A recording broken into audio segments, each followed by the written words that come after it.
अपने वशीकरण पे इतना यकीन था कि मैं उसको लेने ज़रूर आऊँगा। तो जब मैं इसके बैग खोला तो उसमें से मुझे टूना निकला और उसके अंदर सिंदूर बांधा हुआ है एक संतरी कपड़े में। जय श्री राम दोस्तों, आप सभी का स्वागत है अक्षय वशिष्ठ चैनल पर। इस चैनल पर मैं अक्षय वशिष्ठ आपको ऐसे पैरानॉर्मल इंसिडेंट और एक्टिविटीज़ के बारे में बताता हूँ जो कि हमारे फॉलोवर और सब्सक्राइबर हमारे साथ शेयर करते हैं। इंस्टाग्राम आईडी, जीमेल आईडी और अब एक ऐसा फ़ोन नंबर जो कि आप स्क्रीन पर देख सकते हैं। तो कभी आपके साथ कोई पैरानॉर्मल इंसिडेंट हुआ हो, आप उसे रिकॉर्ड करके भेज सकते हैं। मैं अक्षय वशिष्ठ उसे नरेट करूँगा अपनी आवाज़ में। आगे बढ़ने से पहले एक बार धन्यवाद जो हमारे इंस्टाग्राम, यूट्यूब को आप इतना प्यार दे रहे हैं। इसी तरीके से आपको हमारे फेसबुक को प्यार देना है। बहुत सारे ऑलरेडी हमारे फेक पेजेस चल रहे हैं, तो आपको क्या करना है, सीधा डिस्क्रिप्शन में जाइए, लिंक कॉपी करके उसे फॉलो कर लीजिए। आज का जो रियल इंसिडेंट है, आप उससे बहुत कुछ सीख सकते हैं। मेरी जितनी भी आज तक की वीडियोस आई है उनमें से सबसे डार्क वीडियो ये होने वाली है। इस वीडियो में आपको ये पता चलेगा कि कैसे आम इंसान जो कि बहुत ही शरीफ इंसान हो, उसका कैसे फ़ायदा उठाया जाता है। हर कदम पे उसे कैसे धोखा दिया जाता है और कैसे उसका यूज़ किया जाता है। आपसे मेरी सिर्फ इतनी ही रिक्वेस्ट होगी, अगर आज इस रियल इंसिडेंट को आप देखने वाले हैं तो आखिरी तक देखिएगा, मिस मत कीजिएगा, क्योंकि यहाँ से आपको बहुत कुछ सीखने को मिलने वाला है। और प्लीज़ ये भी शुरू में ही रिक्वेस्ट डाल देता हूँ, इसे शेयर जरूर कीजिएगा उन लोगों तक जो बेचारे बहुत शरीफ हैं। आज का पूरा रियल इंसिडेंट हमें जो है रोमी ने भेजा है। रोमी, जिनका जन्म 1990 में हुआ था। जन्म स्थान था चंडीगढ़। अपने पेरेंट्स के सिंगल चाइल्ड थे ये। प्यार बहुत था फैमिली में, लेकिन रोमी ने बताया कि अक्षय भाई, जब मैं छोटा था मैंने अपनी पूरी ज़िंदगी हमेशा अपने पापा मम्मी को लड़ते हुए देखा। पापा बहुत ज़्यादा ड्रिंक किया करते थे, जिस वजह से मेरी परवरिश ऐसी हुई थी कि ना तो मेरे ज़्यादा दोस्त थे, ना मेरा बाहर आना जाना हुआ करता था, ना ही मेरी किसी से मुलाकात होती थी। मेरे पापा मम्मी मुझे गाँव भी बड़ी मुश्किल से ही लेके जाते थे। रोमी ने बताया कि अक्षय भाई, मैं कभी भी अपने बच्चे की परवरिश या अपनी बीवी को या अपनी माँ को आगे जाके ऐसी ज़िंदगी नहीं देना चाहता था। जैसे ही वो बड़े होते हैं, 2012 में उन्होंने एक कॉलेज ज्वाइन किया पंजाब में। पंजाब का एक हॉस्टल उन्होंने ज्वाइन किया और वहाँ पर उन्होंने रहना स्टार्ट किया। रोमी ने बताया कि अक्षय भाई, सब कुछ बहुत सही चल रहा था, एजुकेशन वाइज भी सब कुछ बहुत सही चल रहा था।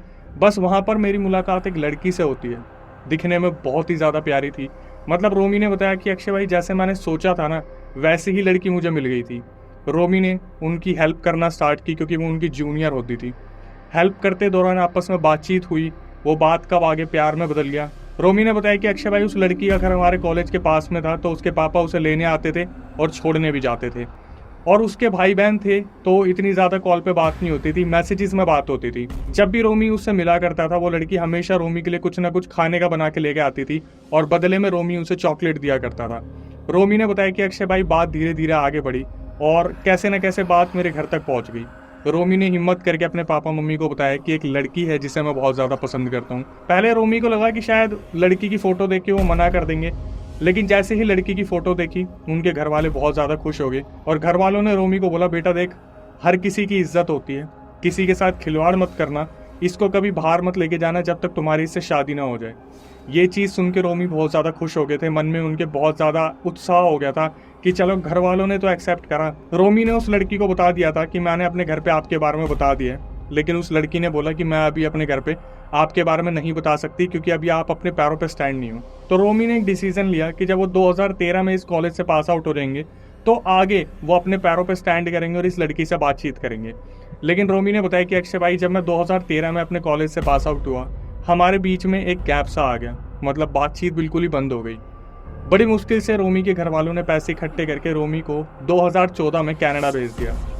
कनाडा जाने के बाद वहाँ पर उनकी जॉब लग गई और वो अपनी लाइफ में बहुत ज़्यादा बिजी हो गए। वहाँ पर कुछ लड़कियों को डेट किया, कुछ लड़कियों से वो रेस्टोरेंट में मिलते थे, काम के दौरान मिलते थे।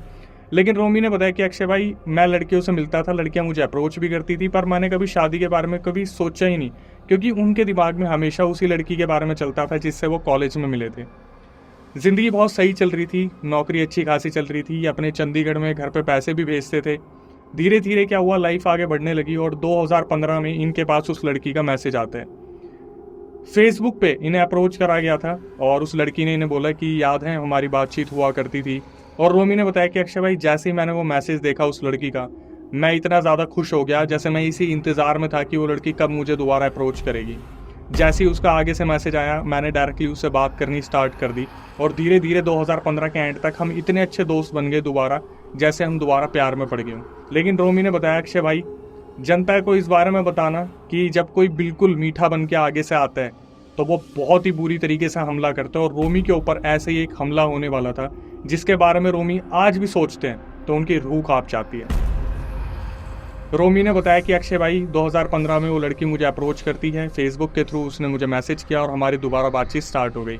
2015 में रोमी जब कनाडा में था तो ये लड़की उससे बातचीत करती है कि हमें शादी कर लेनी चाहिए, हमारा इतना अच्छा कनेक्शन था। और रोमी ने ना आओ देखा ना ताओ देखा, उसने सीधा बोला कि हाँ बिल्कुल मैं इस चीज़ से एग्री हूँ कि अब हमें शादी कर लेनी चाहिए और मैं कनाडा में हूँ यहाँ पर तो कोई दिक्कत भी नहीं होगी। तो वो लड़की बोलती है कि मैं अपने घर वालों से बातचीत करती हूँ आपके बारे में। तो रोमी ने बोला हाँ एक बार बातचीत करना और बताना। तो अगले दिन रोमी के पास कॉल आता है कि मेरे मम्मी पापा बोल रहे कि ठीक है, उन्हें रिश्ते से कोई दिक्कत नहीं है। और रोमी ने अपने घर वालों से बात करी तो उनके घर वालों को भी कोई दिक्कत नहीं थी। तो फाइनली एक मीटअप प्लान होता है कि अब एक दूसरे से मिलने की बातचीत हो रही है। तो सबसे पहले रोमी ने बोला कि आप अपने मम्मी पापा को मेरे घर पे भेजो कि वो मेरे मम्मी पापा से बातचीत करेंगे। ऐसा ही हुआ, वो जो लड़की थी उन्होंने अपने मम्मी पापा को बोला और फर्स्ट टाइम जब ये रोमी के घर पे गए तो इन्होंने वहाँ पर ऐसी बदचलन वाली बातें की जिसे सुनने के बाद शायद आपको भी गुस्सा आ जाएगा। और शायद हर परिवार में ऐसी अजीबोगरीब बातें होती ही होती है रिश्ते के टाइम पे। लड़की के घर वालों ने इनके घर को देख के बोला कि आपका घर तो बहुत छोटा है, हमारी लड़की तो शुरू से ही बड़े घर में जाने की तैयारी कर रही थी, लेकिन प्यार है तो क्या कर सकते हैं, कहीं ना कहीं प्यार के आगे किसी ना किसी को तो झुकना ही पड़ता है। रोमी के मम्मी पापा ने पूरी बात सुनी और उन्होंने बोला देखिए हम किसी और के महल को तो अपना बता नहीं सकते, हमारा यही घर है और बच्ची अगर यहाँ पे आएगी तो अच्छी तरीके से रहेगी, उसकी गारंटी हम दे सकते हैं। वहाँ से वो लोग उठे बड़ी अजीब तरीके से बातचीत करके और बोले कि ठीक है हम सोच के आपको बताएंगे। और रोमी के मम्मी पापा को बड़ा अजीब सा लगा जब रोमी का कॉल आया उनके पास तो उनके पेरेंट्स ने बताया कि बेटा बातचीत अच्छी तरीके से नहीं हुई, लेकिन हमने तेरे लिए जितना हो सकता है बेस्ट हमने कोशिश करी उनसे। उन्होंने बोला कि हमारा घर छोटा है। तो रोमी को बुरा लगा, रोमी ने पर कुछ बोला नहीं। तो उधर से उस लड़की का फ़ोन आता है कि मम्मी पापा हो के आए थे और उन्होंने सब कुछ बहुत अच्छा बताया।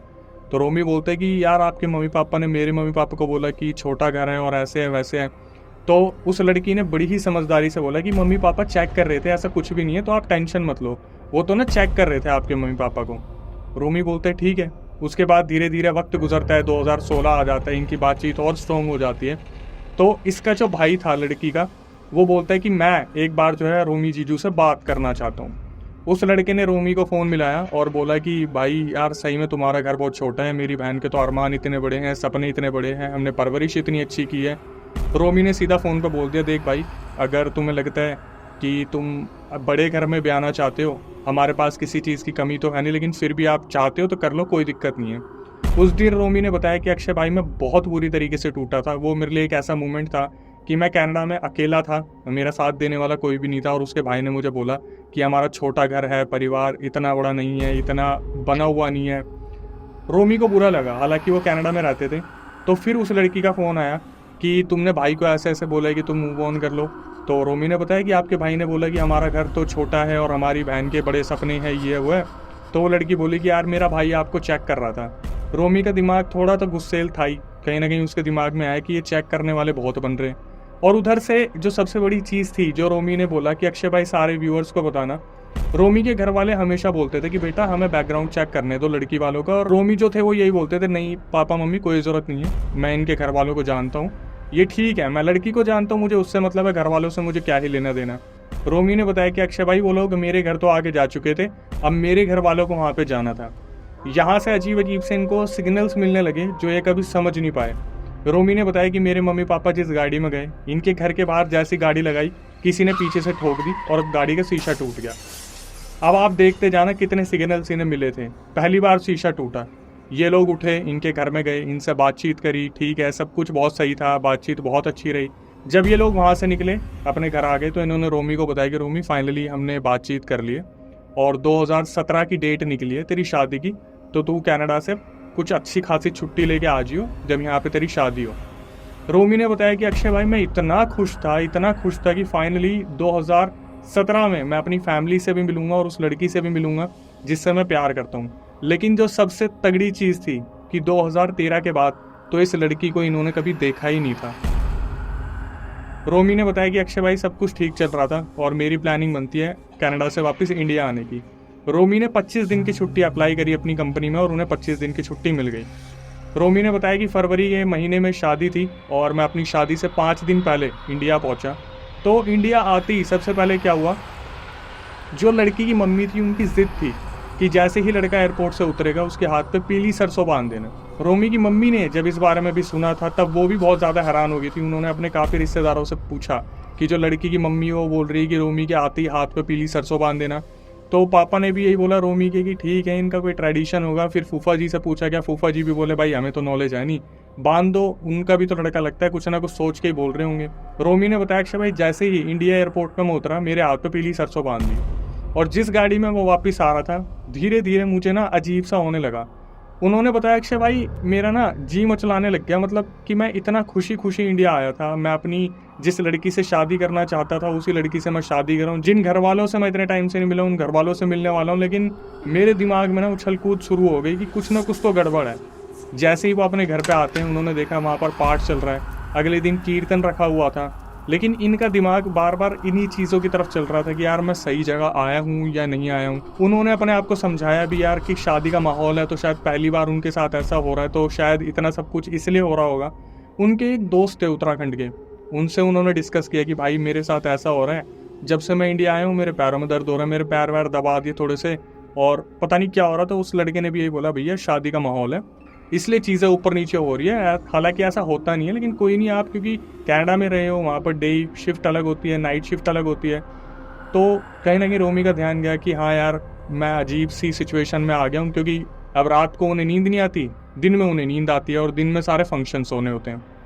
रोमी के दिमाग में यही चीज़ें चल रही थी। एक दिन रोमी इतने ज़्यादा इरिटेट हो गए, वो वॉशरूम में गए और उन्होंने अपने आप को थप्पड़ ही थप्पड़ मारे, ये सोच के कि अगर वो कोई ऐसा डिसीजन उठाएंगे तो घर में कितनी दिक्कतें हो सकती हैं, मतलब लड़की वालों की साइड भी मेरे घर की साइड भी, कि मैं बिना शादी करे यहाँ से निकल जाऊँ। लेकिन उनका दिमाग हमेशा यही चलता रहता था कि भाई निकल जा निकल जा निकल जा। लेकिन कहीं ना कहीं जो सिग्नल मिल रहे थे आप खुद समझ सकते हो कि अगर कहीं भी आपका दिल मचल रहा है कि भाई रहने दो, तो आज के टाइम पे तो रहने देना, वरना उसे पॉज कर देना जब तक आप किसी से दिखवा ना लो। लेकिन इन्होंने उस चीज़ को कंटिन्यू रखा। अब रोमी ने बताया अक्षय भाई वो दिन भी आ गया, फाइनली जिस दिन शादी होनी थी, शादी के सारे फंक्शंस वगैरह हो गए और अगले दिन शादी के हमने अपने घर में एक सेलिब्रेशन रखा हुआ था, जो कि हमारी तरफ से एक ग्रैंड सेलिब्रेशन होने वाला था। मतलब जो रिश्तेदार नहीं भी आ पाएंगे उनके लिए हमने एक बड़ा सेलिब्रेशन रखा था। तो रोमी ने बताया अक्षय भाई शादी का सारा फंक्शन निपटा के हम घर आए, सारे रिलेटिव्स बाहर बैठे हुए थे। अचानक से जिससे मेरी शादी हुई थी वो मुझे कमरे में लेके जाती है और डोर बंद करती है। दरवाजे बंद करने के बाद अचानक से बोलती है कि चलो यार अब हम बहुत थक गए हैं और अब सुहागरात की तरफ चलते हैं। तो रोमी ने बताया कि भाई मैं अचंभित रह गया कि ये लड़की इतनी जल्दी सुहागरात के पीछे क्यों पड़ी हुई है, कुछ दिक्कत है क्या है। फिर भी उन्होंने ज़्यादा सोचा नहीं। उसके बाद वो लड़की अचानक से उनके सामने एक ऐसी स्टेटमेंट बोलती है जिसे सुनने के बाद रोमी के रोंगटे खड़े हो गए। वो लड़की रोमी को बोलती है कि रोमी इस तरीके से करना जैसे मेरा रेप हो रहा हो। रोमी हैरान हो गए सुन के कि ये क्या बोल रही है भाई। उन्होंने फिर भी सोचा कि यार छोड़ क्या मैं ध्यान दूँ, जो भी है ठीक है। और जब ये अपनी सुहागरात से सुबह उठते हैं तो रोमी ने बताया कि अक्षय भाई मैं गया ब्रश करने के लिए वॉशरूम में और मेरे बालों में मिट्टी मिली। इन्होंने फिर भी ध्यान नहीं दिया कि यार ठीक है, कुछ स्पार्कल वगैरह डाल रखा होगा चद्दर वद्दर पे, कुछ स्टार्स पड़े होंगे जो डेकोरेशन के टाइम पे यूज़ होते हैं। इन्होंने ध्यान नहीं दिया। धीरे धीरे सब अपने रिश्तेदार वहाँ से चले गए। इनके घर में क्या हुआ, लड़ाई का माहौल बनने लगा। वो जो लड़की थी वो छोटी छोटी बात पे इनकी मम्मी से लड़ती और इनकी मम्मी उल्टे जवाब देती। तो रोमी को बताया जाता है कि ऐसे ऐसे तुम्हारी मम्मी मुझसे उल्टा बोल रही है। तो बेचारे रोमी क्या करते अपनी मम्मी के पास जाते और वहाँ रोने लग जाते कि मम्मी आप क्यों सेटल नहीं हो रहे हो, आप क्यों चेंज हो रहे हो, आपके ऊपर क्या ऐसा हो गया है, क्या परेशान हो रहे हो। अब रोमी की मम्मी तो जैसे आप समझ रहे हो मैं भी समझ रहा हूँ, पता ही है ना, रोमी की मम्मी यही सोच रही थी कि हम गलत फंस गए, ये लड़की वाले गलत हैं और ना तो बैकग्राउंड वेरिफिकेशन किया। इस चक्कर में ये लोग समझ गए थे, उनकी मम्मी समझ गई थी कि हम गलत फंस गए हैं, गलत चक्कर में आ गए। और रोमी ने यहाँ पे बोला कि अक्षय भाई मेरी मम्मी बिल्कुल सही थी, आप खुद सबक ले सकते हो कि आप अंधे प्यार में मत पड़ो भाई। फैमिली का बैकग्राउंड वेरिफिकेशन होना बहुत ज़रूरी है कि दूसरे लोग जो हैं उनका पता होना चाहिए कि वो कैसे हैं। इस लड़की ने रोमी को बोला कि आप अपने दोस्तों को किसी को मत बुलाना और किसी को बताना भी मत, क्योंकि अच्छा नहीं लगेगा कि हमारी फैमिली ने लव मैरिज कराई है, हम पहले से एक दूसरे से नैन मटक्के कर रहे थे। ऐसे ऐसे करके रोमी को कहीं ना कहीं कन्विंस कर लिया। अब रोमी ने बताया कि अक्षय भाई ये सब कुछ होता रहा, मैं तो आ गया कनाडा, मेरे घर में ये सारे हालात चलते रहे। जैसे ये लोग कनाडा वापस आते सबसे पहले जो लड़की का भाई था वो रोमी से पैसों की डिमांड करता है कि हमने जो फंक्शन करा था शादी का वो हमने किसी से पैसे लेके करा था, भैया उनके पैसे देने। रोमी ने बताया अक्षय भाई मैंने ना आओ सोचा ना ताओ सोचा, $1500 भेज दिए, मतलब 75-80 हज़ार रुपये भेज दिए, ये सोच के कि यार मेरा तो ना कोई भाई है ना बहन है, मेरे को तो सब यहीं से मिल रहे हैं ना, सारा प्यार यहीं से मिल रहा है। इन्होंने वक्त नहीं लगाया, सीधा पैसे भेज दिए। उसके बाद घर पे से बार बार फ़ोन आते थे कि आज बहू ने ऐसा कर दिया वैसा कर दिया, और रोमी बहुत इरिटेट हो जाते थे कि यार मुझे इन चीज़ों में क्यों घसीटा जा रहा है, मतलब मैं तो ऑलरेडी कनाडा आ चुका हूँ, वर्क कर रहा हूँ। तो फिर भी वो अपनी वाइफ से बात करते हैं जो लड़की थी कि भाई मैं जल्दी से जल्दी तेरा वीज़ा लगवा दूंगा और वीज़ा लगने पे तू वापस आ जियो। इनकी मम्मी ने फ़ोन करती और बार बार बोलती कि बेटा घर में ना सिंदूर पड़ा मिलता है, कहीं लौंग पड़ी मिलती है, कहीं पे पीली सरसों पड़ी मिलती है, और इसका भाई आया था वो फ्रिज में कुछ ना कुछ रख के जाता है, सामान कुछ ना कुछ करता है, हम देख नहीं पाते तो पक्का कुछ ना कुछ होता है। रोमी ने बताया कि अक्षय भाई मैं बिल्कुल उनकी भाषा बोलता था, वो अपनी मम्मी को बोलते कि मम्मी सब पढ़े लिखे आप कैसी बात कर रहे हो, उसका भाई ऐसा क्यों करेगा। रोमी की मम्मी बार बार बोलती बेटा समझ जा प्लीज़, कुछ ना कुछ है, कुछ ना कुछ है, तू नहीं मान रहा, कुछ ना कुछ दिक्कत है यहाँ पर। रोमी बार बार मना कर देते नहीं मम्मी मैं जानता हूँ, मैं पढ़ा लिखा हूँ, वो लोग भी पढ़े लिखे हैं, वो ऐसी हरकत कभी भी नहीं करेंगे। अच्छा, कनाडा जाने से पहले उन्होंने मुझे एक किस्सा बताया था, अब जिस तरीके से बताया था मुझे भी बिल्कुल उसी तरीके से याद आ रहा है। उन्होंने बताया कि अक्षय भाई मेरे कनाडा आने से पहले ना एक रस्म आपने सुनी होगी पग फेरे पे, जहाँ पर लड़की को शादी के बाद उसके घर ले जाया जाता है और फिर वापस लाया जाता है। यहाँ पर इन्हें दूसरी बार सिग्नल मिला, तो रोमी ने बताया कि अक्षय भाई जब मैं पग फेरे के लिए गया अपनी वाइफ को लेकर अपने कज़न के साथ, तो वहाँ पर हम पहुँचे तो उन्होंने हमसे पूछा कि आप लोग क्या खाना पसंद करोगे, चिकन खाओगे। तो रोमी ने बताया अक्षय भाई मेरे घर पे तो चिकन बनता नहीं, क्योंकि अब ना मेरे पापा खाते हैं ना मम्मी खाती, ना ही पापा ड्रिंक करते। रोमी ने बोला क्योंकि मैं कनाडा रहता था मैं खाता था, मैंने बोल दिया हाँ मैं खाऊंगा। भाई उन्होंने ऐसा चिकन बना के दिया जिसमें चिकन के टुकड़े बिल्कुल कम, और बोले कि ना ग्रेवी थी, और जैसे जैसे वो खा रहे थे ना रोमी और उनके कज़न, उन्हें लग रहा था जैसे राख मिली हुई है इसके अंदर। तो रोमी ने फिर भी ध्यान नहीं दिया कि ठीक है यार चल कोई नहीं, जैसा भी है बन गया, आप खा लिया, आप चलते हैं। तो जब ये लोग वहाँ से वापस आ रहे थे तो जो लड़की वाले थे उन्होंने कोई गुरुजी की फ़ोटो दी, गुरुजी की फ़ोटो दी कि आप गाड़ी में रख के इसे ले जाओ और अपने घर में रख लेना, हम इनकी पूजा करते हैं। रोमी ने बताया अक्षय भाई दूसरा सिग्नल, जैसे हम गुरुजी की फ़ोटो ला रहे थे उसका कांच टूट गया। एक और बात जो मैं आगे बताना भूल गया, रोमी ने बताया अक्षय भाई जिस दिन हम बस लेके शादी के लिए जा रहे थे हमारी बस का एक्सीडेंट हो गया, हमें वहाँ पर फिर सिग्नल मिला था, वहाँ पर बस का कांच टूटा था, हमारे दिमाग में तब भी नहीं आई। 3 बार कांच टूट चुका अभी तक, 3 बार। पहले कब टूटा था जब मम्मी पापा गए थे पीछे से गाड़ी ठुक गई, दूसरी बार जब बस गई थी बस का ठुका कांच टूटा, तीसरी बार जब गुरुजी की फ़ोटो लाई जा रही थी। ठीक है अब ये कनाडा आ गए, पैसे मांगने वाला सीन हुआ, घर पे से फ़ोन आते थे कि घर में काले जादू को सामान मिल रहे हैं, ऐसे ऐसे इसका भाई आता है, फिर भी ध्यान नहीं दिया गया। अब हुआ क्या 5-6 महीने ऐसे ही घर पे लड़ते फिरते बहू और सास ने निकाल दिए। जो रोमी की मम्मी थी वो उन्हें फ़ोन करके बोलती है बेटा मुझे पूरा शक है कि ये तेरे ऊपर कुछ ना कुछ करवा रहे हैं और कुछ ना कुछ अभी भी करवाएंगे, तो ये पक्का कुछ ना कुछ लड़की के हाथ तो भेजेंगे, तो तू जैसे ही वहाँ पर बैग पहुँचेगा तू देख लियो बस वहाँ पर कि बैग में ऐसा कुछ हो ना जो घर में रखा जाए। रोमी बोला यार मैं अपने घर वालों की सुन के बिल्कुल परेशान हो गया था, ये सोच के कि घर वाले अलग ही ड्रामे खेल रहे हैं, उनका बिल्कुल मानना नहीं था इन चीज़ों पे। बट हुआ क्या, रोमी की मम्मी ने बताया कि जब वो अपनी लड़की को छोड़ने के लिए आए थे, पहले तो घर पहुँचे फिर एयरपोर्ट जा रहे थे, तो घर पे आते ही रोमी की मम्मी ने, उनकी एक आंटी थी उन्हें ड्यूटी पे लगा दिया कि आप देखते रहना ही अपनी लड़की को कुछ देना। तो रोमी ने बताया अक्षय भाई वहाँ पर तो उनका बस नहीं चला कि वो उस लड़की को कुछ दे दे। तो ये लोग एयरपोर्ट पे पहुँचे और रोमी की मम्मी ने रोमी को बताया कि एक साथ पूरा घर गायब हो गया इनका, वॉशरूम चले गए सारे के सारे, और वहाँ पर शायद इन्होंने अपनी लड़की को कुछ दिया कि कनाडा में जाके ऐसे ऐसे तू संभाल लियो अब जो भी संभालना है। जैसे ये पूरा खानदान वॉशरूम से निकला तो रोमी की मम्मी ने पूछा कि ऐसा क्या हो गया कि आप सारे के सारे गायब हो गए एक साथ। तो भाई रोमी ने बताया कि अक्षय भाई मेरी मम्मी ने बताया कि इनका जैसा मकसद पूरा हो गया था लड़की को कनाडा भेजना, इन्होंने मेरे घर वालों से एयरपोर्ट पे इतनी लड़ाई करी कि हमसे आपने पूछ कैसे लिया कि हम कहाँ गए थे। एयरपोर्ट पर सब कुछ हो गया। आप रोमी ने बताया ठीक है भाई ये लड़की आ गई कनाडा आने के बाद मैंने इसका पूरा बैग छान मारा, मुझे कुछ नहीं मिला। मैंने मम्मी को बता दिया मम्मी कुछ भी नहीं है, कुछ भी नहीं मिला। लेकिन यहाँ पे आने के बाद हमारे भी लड़ाई वड़ाई स्टार्ट हो गई। इन्होंने बताया अक्षय भाई ये बार बार ना अजीब तरीके से चिल्लाना शुरू कर देती, वहाँ मुझे कुछ दिख रहा है, वहाँ मुझे कुछ दिख रहा है, मतलब मुझे इस तरीके से तैयार किया जा रहा था। रोमी ने बताया कि अगर मेरे को कल को कुछ दिख भी जाए तो ये हो जाएगी ये तो घर हॉन्टेड है, मतलब लड़की ने कुछ नहीं करा। इस तरीके से पूरी प्लानिंग चल रही थी। लेकिन ये प्लानिंग आगे जाके जब खुलेगी ना, जिस एनर्जी से मैं बता रहा हूँ कि आगे क्या आने वाला, आप समझ जाओ, बहुत बड़ा सस्पेंस है। अब जब लड़की कनाडा पहुँच गई, ये लोग आम जिंदगी जीने लगे, लेकिन कनाडा पहुँचते ही इस लड़की ने अपने पापा को पैसे भिजवाने शुरू करवाए कि मेरे पापा को ज़रूरत है, 1 लाख रुपए दे दो, अब 2 लाख रुपए दे दो। रोमी ने बताया अक्षय भाई मैं 12-13 लाख रुपए दे चुका था इन 2-3 सालों में। सिर्फ 2-3 सालों में वो लड़की जब पहुंची वहाँ पर पैसे भर दिए अच्छे खासे।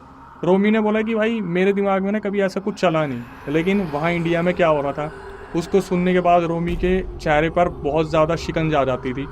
एक्चुअली मैं रोमी की मम्मी फ़ोन करती और रोमी को बताती कि बेटा घर में कुछ अलग हरकतें हो रही हैं, तेरे कज़न को भी हमने बुला रखा है यहाँ पर रहने के लिए, उसके साथ भी दिक्कत हो रही है, मेरे साथ भी दिक्कत हो रही है, तेरे पापा के साथ भी दिक्कत हो रही है। हालांकि पापा के साथ कम होती थी, तो 2-4 बार तो रोमी की मम्मी हर 15-20 दिन में बताती थी। उसके बाद रोमी की मम्मी ने फ़ोन करना बंद कर दिया और वहाँ से रोमी ने बोला अक्षय भाई मैंने भी कनेक्शन तोड़ दिया अपने घर वालों से, मुझे नहीं पता मैंने ऐसा क्यों किया।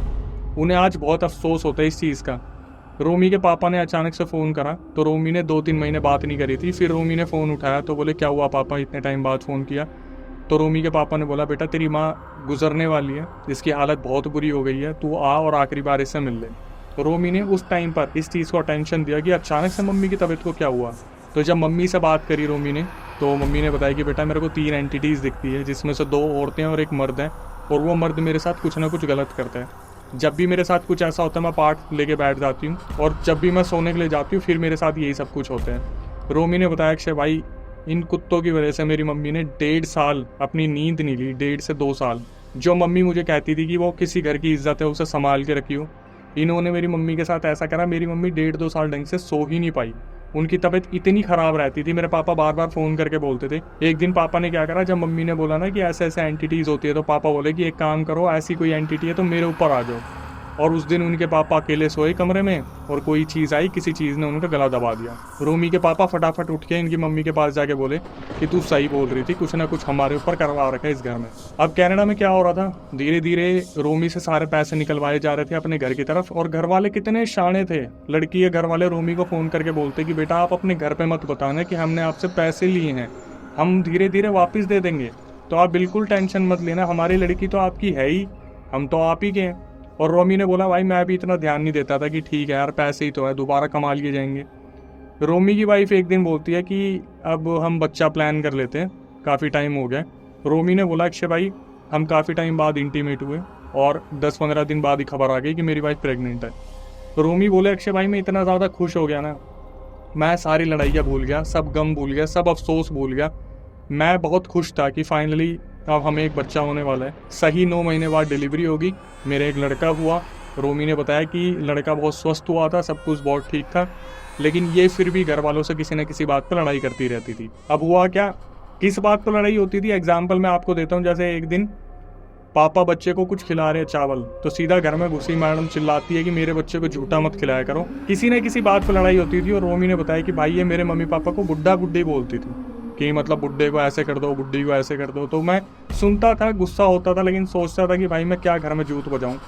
तो रोमी अपनी तरफ से पूरी कोशिश करता था, लेकिन उनके दिमाग में यही चलता था कि एक टाइम तो आएगा जब कोई एक बड़ा डिसीजन लेना पड़ेगा। और इसके बाद जो चीज़ें खुल के आई उन्होंने तो मुझे भी दहला दिया। रोमी ने बताया अक्षय भाई एक दिन मैं अपने बाथरूम में नहा रहा था और ये अपनी मम्मी से वीडियो कॉल पे बात कर रही थी। इसे लगा मेरे को आवाज़ नहीं आएगी। इसकी मम्मी बोली कि एक लड़का हो गया ना, अब सुन इसके साथ तू फिजिकल मत होइयो, बिल्कुल मत होइयो, ये कहीं और मुंह मारेगा ना फिर हम इसको जलील करेंगे, इसके पूरे परिवार को ना अच्छी तरीके से नीचा दिखाएंगे। रोमी ने जैसे ये सुना उसे समझ में आ गया कि कुछ तो बहुत गड़बड़ चल रहा है। रोमी अपने ऑफिस से वापस आए और वापस आती उन्होंने अपना कड़ा उतारा। वो कड़ा सुबह गायब हो गया। रोमी ने अपनी वाइफ से पूछा कि मेरा ऐसे ऐसे कड़ा रखा हुआ था, वो देखा? तो उनकी वाइफ ने उन्हीं के ऊपर ब्लेम लगा दिया कि तुम्हें भूलने की आदत है, रख के भूल गए होगी। उनके दिमाग में ये चले कि यार चल क्या रहा है, मेरा कड़ा भी गायब हो गया। अब इनकी वाइफ बोलती है कि मुझे एक दिन शॉपिंग करके आनी है, ग्रोसरीज लेके आनी है, तो चलो मुझे मॉल लेके चलो। रोमी उन्हें मॉल लेके गए तो वहाँ से सिंदूर, काले दाने, पता नहीं किस किस चीज़ के लौंग, राई, ये सब वो औरत अपने घर पे लेके आई। तो रोमी ने बताया कि अक्षय भाई मेरे पास बराबर फ़ोन आते रहे कि मम्मी की तबीयत और ख़राब हो रही है और ख़राब हो रही है। तो रोमी के पापा ने किसी से बात करी जो उनके पड़ोस में रहते थे। उन्होंने बताया कि थोड़ा आगे जाके एक गुरुजी रहते हैं, उन्हें दिखवाओ, वो बताएंगे क्या प्रॉब्लम है। अब ये चीज़ रोमी को नहीं बताई गई थी कि ऐसे ऐसे मम्मी को गुरुजी को दिखवाया जा रहा है। तो जब उनके पापा गुरुजी के पास उनकी मम्मी को लेके गए तो गुरुजी बोले, भाई साहब आपकी बीवी के ऊपर काला जादू कर रखा है और आपके बेटे को वशीकरण कर रखा है। तो उनकी मम्मी बुरी तरीके से डर गई कि अपने बेटे की जान सबसे पहले होती है। तो वो गुरुजी से बोलती है, बेटे का बताओ, मुझे छोड़ दो।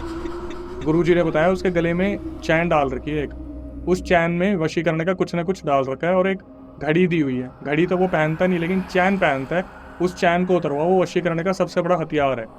अब मम्मी को बताया जाता है कि आपके ऊपर ऐसे ऐसे 3 एंटिटी छोड़ रखी है और वो गधे के ऊपर छोड़ रखी है इन्होंने, जो होशियारपुर में रहते लोग जिनसे शादी वगैरह हो रखी है। तो गुरुजी से बोलते सॉल्यूशन क्या है? वो बोलते हैं आप पाठ करो जितना करते हो, क्योंकि आप पूजा पाठ कर रहे हो इसलिए आप बचे हुए हो। फिर भी ये लोग वहाँ से बाहर निकले, रोमी को कॉल करा और रोमी को बताया कि इस चेन को तू उतार दे। गुरुजी ने बताया कि इस चेन से तेरे ऊपर वशीकरण हो रहा है। रोमी ने बताया कि अक्षय भाई सही में वो चेन ना मेरे को बहुत चुभती थी, ऐसा लगता था मेरा गला घोटती है। रोमी ने बताया अक्षय भाई लंबी लंबी चेन आती है छाती तक की, इन्होंने जो फॉर्मेलिटी की चेन दे रखी थी ना गले तक की दे रखी थी, दिखाने के लिए कि हाँ लड़के को चेन दे रखी है, वो उनको इतना चुभती थी, बहुत ज्यादा चुभती थी। रोमी ने उस चेन को उतार के रख दिया। उनकी वाइफ उनसे लड़ने लग गई कि मैं आपसे प्यार करती हूँ, अगर आप मुझसे प्यार करते हो तो उस चेन को पहनो। एक घड़ी दे रखी थी, रोमी ने बताया अक्षय भाई मैं ब्रांडेड घड़ी पहनता था, इन्होंने मेरे को कैसियो की कोई बहुत ओल्ड घड़ी दी थी जो मैंने पहनी ही नहीं। उस दिन इनका आपस में झगड़ा हुआ, रोमी ने चैन नहीं पहनी। इनकी मम्मी का बहुत मन था, वो उत्तराखंड के गुरुद्वारे में गई, हेमकुंड आपने नाम सुना होगा, गुरुद्वारे का बहुत मान्यता है। रोमी ने बताया कि भाई मेरी मम्मी वहाँ पे गई पड़ोसियों के साथ, गाड़ी से उतरते ही दर्शन करती उनको इतनी ज़्यादा वॉमिटिंग हुई, और वॉमिटिंग होने के बाद उसमें से ग्रीन कलर का कुछ जैसे ग्लू होता है ना फेविकोल टाइप, वैसे उनके वॉमिटिंग में निकला। उसके बाद मेरी मम्मी बिल्कुल ठीक हो गई। वहाँ से वो आई और फिट एंड फाइन, उनको कोई दिक्कत नहीं है। जैसे बाबा जी थे वहाँ पर गुरुद्वारे में, उनका आशीर्वाद लिया तो उनकी मेहर लग गई कि हाँ भाई उनका आशीर्वाद मिल गया। वहाँ से मेरी मम्मी होगी बिल्कुल ठीक। अब क्या हुआ, तो रोमी ने बताया अक्षय भाई मैंने वो सब कुछ तो सुन ही लिया था कि इसकी मम्मी ने बोला था कि तू अब फिजिकल मत होइयो, और ये जब बाहर होगा तब हम इसके घर वालों को नीचा दिखाएंगे, ऐसे करेंगे वैसे करेंगे। तो रोमी ने क्या करा, बहुत समझदारी से लड़की के फ़ोन के व्हाट्सएप में अपना थंब इम्प्रेशन लगा दिया कि जैसे ये कहीं भी जाएगी तो इसका फ़ोन देख लिया करूँगा। और इस लड़की को अपने ऊपर इतना ज़्यादा ओवर कॉन्फिडेंस था कि इस लड़की ने कभी चैट डिलीट नहीं की, वो चैट भी हमारे पास आ रखी है।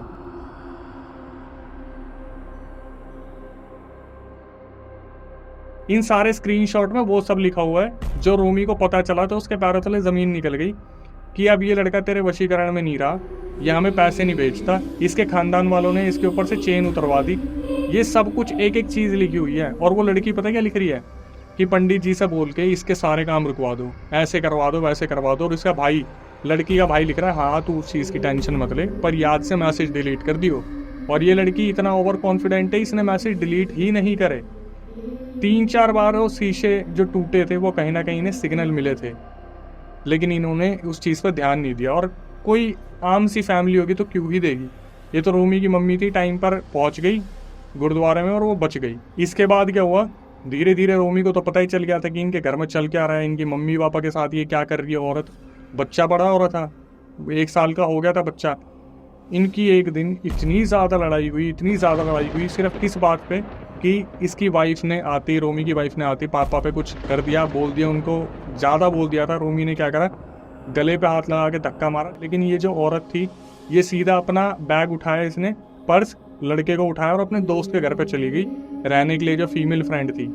ये सोच के कि अब कुछ टाइम बाद वशीकरण का असर तो है ही, तो रोमी वहाँ पर भीख मांगने जाएगा कि मेरे घर पे वापस चल लो, मैं अपने माँ बाप को त्यागने को तैयार हूँ। रोमी ने बताया अक्षय भाई जिस दिन मेरे को पता चल गया था ना ये मेरे माँ बाप के साथ क्या कर रही थी और मेरे साथ क्या कर रही थी, उसी दिन मैंने सोच लिया था कि इसको कभी अपने पास वापस नहीं लेके आऊंगा। ये पर्स और बच्चे को उठा के अपने दोस्त के घर पे चलेगी, बहुत ही ज्यादा एटीट्यूड में कि अब भीख मांगता हुआ आएगा। अपने माँ बाप से बढ़ के रोमी ने बताया मेरे लिए कोई भी नहीं था, इस लड़की ने जो करा ना अभी से भुगतने को मिलेगा। रोमी शाम को बहुत ज़्यादा परेशान हुए जब वो बैठे हुए थे अकेले कमरे में। उन्होंने सोचा कि ऐसी यादें भी रख के क्या ही करना, इसका बैग उठा, सारा सामान जला दे, इसका बैग भी जला, इसके कपड़े भी जला, सामने कुछ रहेगा नहीं तो दिमाग में कुछ आएगा नहीं।